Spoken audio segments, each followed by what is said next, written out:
Baby killer దర్బరా Singh 17 మంది పిల్లల శవాలపై అత్యాచారం.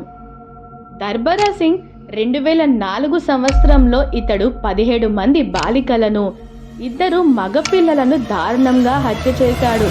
పిల్లలకు స్వీట్స్, సమోసాలు, చెరుకు రసం తాగిస్తానని మభ్యపెట్టి తనతో తీసుకెళ్లేవాడు. అనంతరం వారి గొంతు కోసి చంపేసేవాడు. శవాలపై అత్యాచారానికి పాల్పడేవాడు. ఈ విషయాన్ని అతడే వెల్లడించేవాడు. రేప్ చేస్తున్నప్పుడు అరుస్తారనే కారణంతోనే వారిని చంపేసి దుశ్చర్యకు పాల్పడేవాడని చెప్పాడు. ఆ సమయంలో తాను మద్యం తాగలేదని, వారిని చంపేసిన తర్వాతే తాగేవాడని తెలిపాడు. పంజాబ్లో వివిధ నిర్మాణాల్లో పనిచేసే వలస కూలీల పిల్లలనే లక్ష్యంగా చేసుకొని వీడు ఈ దారుణాలకు పాల్పడ్డాడు. సుమారు 7 నెలల పాటు దర్బరా ఈ అత్యాచారాలకు పాల్పడ్డాడు.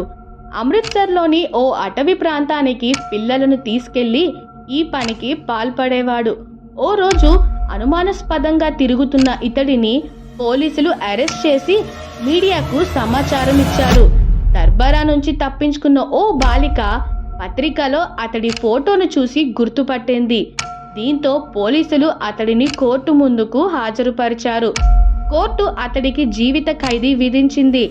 2018లో జైలు శిక్ష అనుభవిస్తూనే చనిపోయాడు.